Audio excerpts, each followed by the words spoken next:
Vesko istorija. Vesko įkurta 1867-aisiais ir nuo tol užsiėmė namų apyvokos reikmenų gamybą. 70-aisiais namų apyvokos reikmenų rinka sustingo. Produktai buvo nemadingi, senamadiški, siūlomų šiukšlių dėžių dizainai buvo baisus. Radikalūs pokyčiai vyko 80-aisiais. Gamintojai buvo pasiskirstę. Dauguma buvo labai suinteresuoti į pokyčius. Kiti priprato prie pasenusių madų. Kai kuriems laukinės gėlės dizainas, kuris man labai bjaurus, tapo kultūriniu standartu. Ir aš turėjau kovoti su šiuo standartu.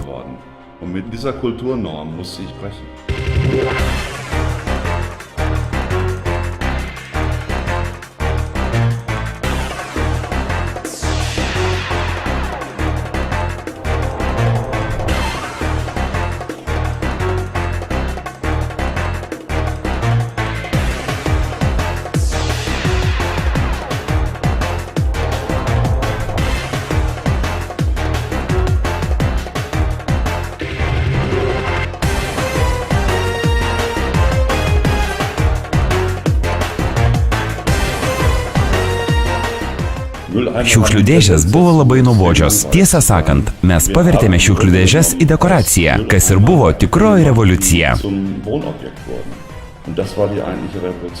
Daugybė žmonių dirba antrajame plane. Turime šaunią komandą, kuri yra stipriai įsipareigojusi kompanijai. Daug jaunų žmonių įneša į kompaniją kūrybiškumo. Štai apie ką mūsų prekinis ženklas. Jis klesti dėl užnugaryje stovinčių žmonių, kurie dirba dėl to ir yra linkę šį ženklą tobulinti. Komandinė dvasia yra svarbiausia. Labai smagu yra vadovauti šiai komandai.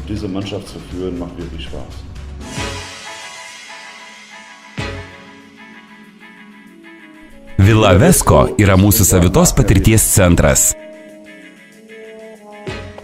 Ji buvo įkurta todėl, kad norėjome, jog klientai pažintų gaminius, tai kaip parodų salė ar vieta, kur galima išbandyti produkto savitumą. Vonios įranga, virtuvės įranga, maisto gaminimo mokykla, rankų darbo baldai,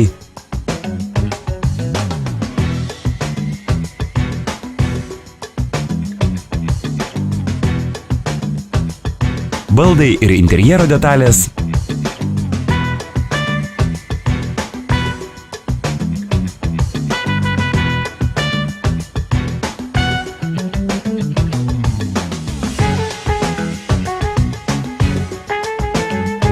saldus gyvenimas.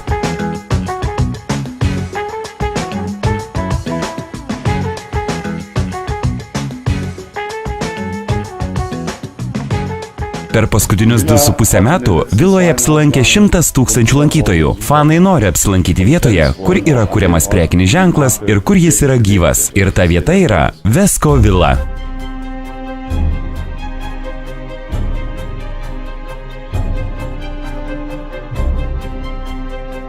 Aš taip pat vienas iš fanų bei Vesko klubo narys ir dėl to aš galiu patvirtinti, mums patinka lankytis viloje. Važiuojame daugiau nei 100 km, kad galėtumėme čia apsipirkti. Aš iš Kelno.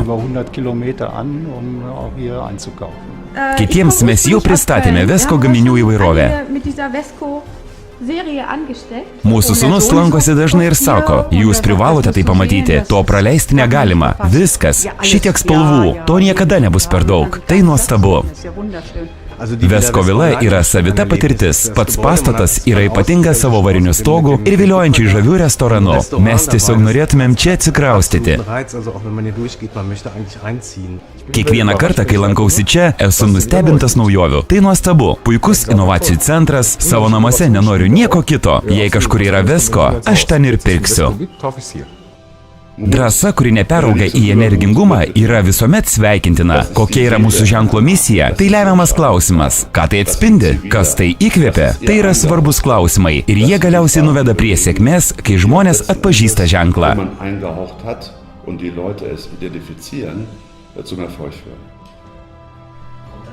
Ar laukinės gėlės dizainas dar sugrįš? Manau, kad viskas grįžta, bet kaskart vis naujų kelių. Aš atsisakyčiau gaminti senąją formą.